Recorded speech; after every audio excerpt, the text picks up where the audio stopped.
Let's move on to the next type of EQ, which is going to be a shelf EQ. So we're going to listen to that kick drum again and focus on how that kick drum sounds with a boosted EQ in the low end and a cut EQ in the low end using a shelf EQ.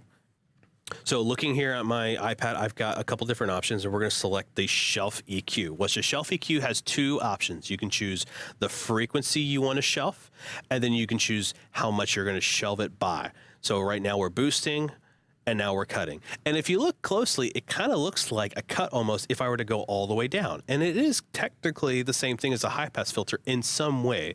The only thing you don't have is you don't have control of that slope.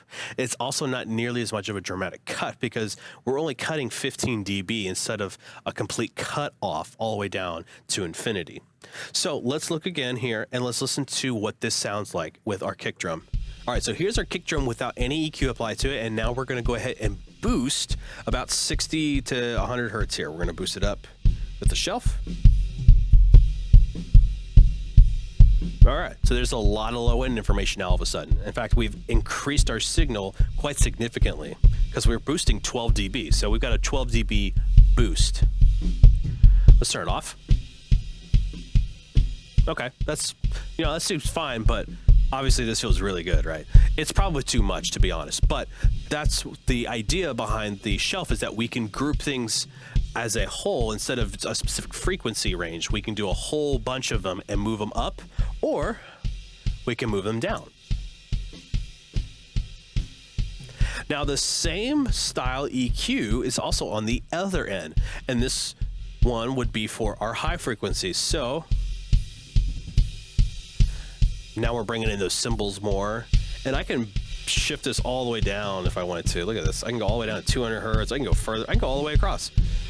And now it's basically just become a gain boost, but let's move it back up. So now we're boosting the kind of the high end information of the kick drum and hearing more of like the snap and everything. Or we can darken things up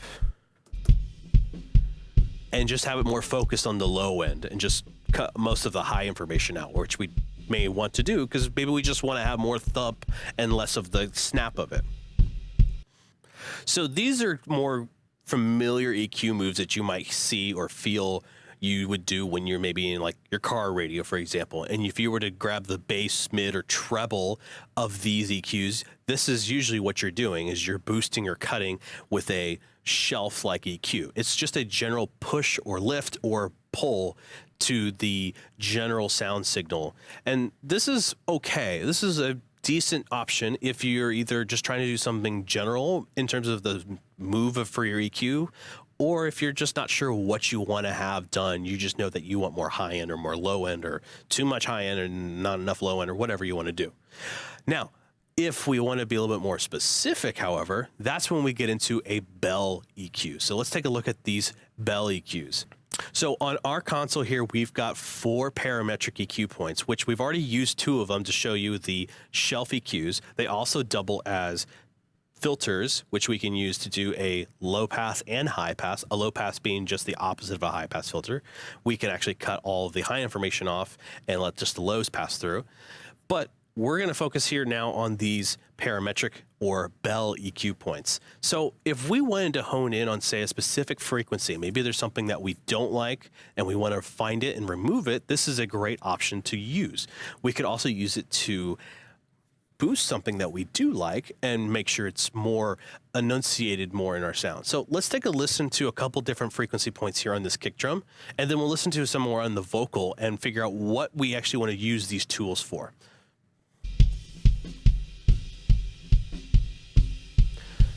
So one of the first moves I like to do when it comes to a kick drum is move some of the kind of hollowness out of a kick drum. And that's usually around the 300 to 400 hertz mark. So what I'm going to do is I'm going to grab my low mid point EQ, which is this one right here. And I'll boost it up here so we can hear what we're doing. And we're going to move our EQ to around here. So let's listen to what we're actually pulling at. So here's what it sounds like without the EQ.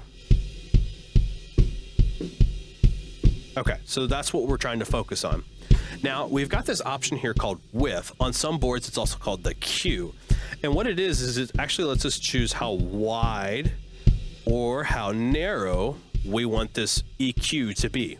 So if you want to focus on something, you'll use a really tight width where you can just focus in on that one group of frequencies.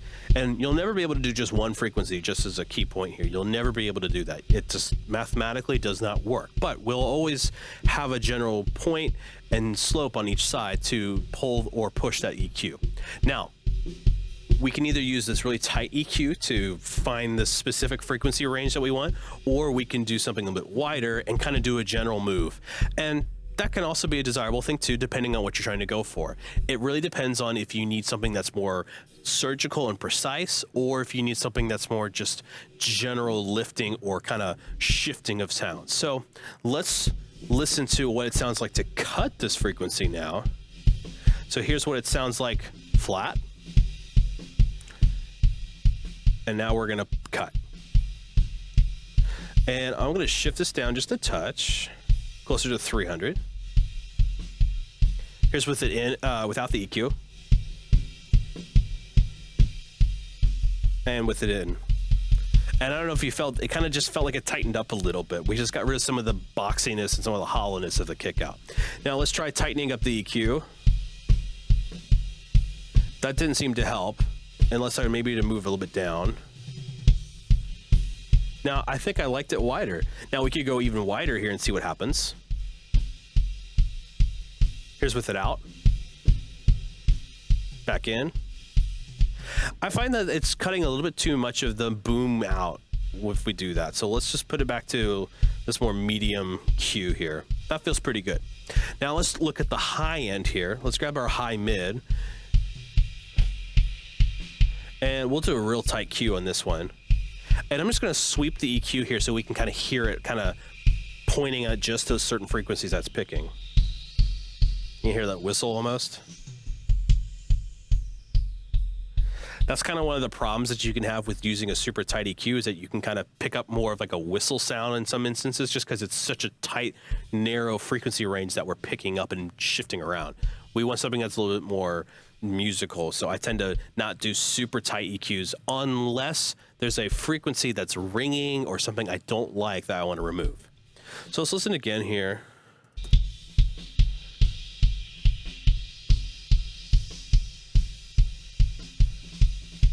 So in this instance, I might want to have a little more snap in my EQ, so I might actually pull up that 5K, which is usually where that sound originates from. If I were to duck it, I'll get a darker sound, not nearly as much of a tack to it. But if I boost it, you can hear the difference in that. It kind of snaps more and comes more up front in your face. So what have we done? So we've taken a look at high pass filters, which lets us cut off information that we don't need from the low end, because that tends to muddy up our subs and muddy up our mix. We looked at shelf EQs, where we learned how to boost and cut things in a general stance, usually just either the low end information or the high end information. And then we looked at a parametric band EQ or a bell curve EQ, where we have this nice little slope that either faces up or down, depending on if we're boosting or cutting. And we can use that to kind of focus more on certain ranges of frequencies in between everything else. So let's talk about real fast then how we attempt to use these EQs. Well, first and foremost, EQs should be thought of not as something as we use to boost things first, but to actually cut things first. And you notice that I actually cut that low mid information before I went and boosted the snap on the other end of the spectrum. The reason is because if I wanted to get that snap as much without cutting that information, I'd actually be boosting way more to compensate, because there's more information in that 200 to 500 hertz range than there is up top at the 5K. And so we actually are unmasking some of that sound by cutting the information we don't want as much versus trying to boost information we don't have as much of, and therefore boosting up all of the stuff around it, because we're not just boosting just that frequency, we're boosting up the noise floor, and we're boosting up stuff that's even below it. So cut before boost is my number one tip I can provide you when it comes to EQ. cut before boost. Find frequencies that don't complement the sound, that aren't helping your sound. Usually in the lows to low mids is where you find them. Sometimes they're in the highs, but lows to low mids is where they tend to like to hang out. And cut those out, find them, cut them out, and see if they help unmask some of the higher end information that you may be looking for, or just information in general, even the low end that you're trying to cut. What we're trying to do is uncover things sometimes and remove the blanket, if you will, off of these sounds to help clean them up and help clear the air when it comes to what they're trying to sound like. Now, is that the tool that I use for everything? Not necessarily. Some stuff will come to me, already sounds great, and I don't have to do that. I actually can boost certain things because it sounds great, and I just want to sweeten it a little bit more. I find cutting as the first step is kind of okay, if there's a problem, I'm going to solve it with this. But then when it comes to sweetening things and making things sound better than what they already are, that's when we can start talking about boosting things. And when I go to boost things, it's usually very small amounts. I'm trying to do just 2 to 4 dB at most of boosting. Now, that's a general rule because I don't want to overboost something to the point where I'm raising the noise floor up and hearing all this other information that I don't want. But what I'm trying to do is just be gentle with it and not overcompensate too much with trying to make things sound overly sweet or overly hyped or whatever, to the point where it doesn't sound good. But at the end of the day, I trust my ears to know what sounds best. And if my ears think that something sounds good, even though it's a 6 dB or more push in either direction, then I'll trust that more than I will the meters or what the numbers are saying. So use the guides of seeing what you're doing with parametric EQs, the numbers you're seeing, as something to have as a reference point. But at the end of the day, trust your ears when it comes to EQ and know that what you're hearing is more important than what you're seeing on your screen. So we'll go into more detail of how to EQ more things in a later video where we actually start mixing stuff. We'll talk about how I approach EQ for a ton of different instruments and how I would actually mix them. So in the next video, we're going to talk about compression and how to use compression effectively to help dial in sounds and keep them in a dynamic range that is usable for your worship environment.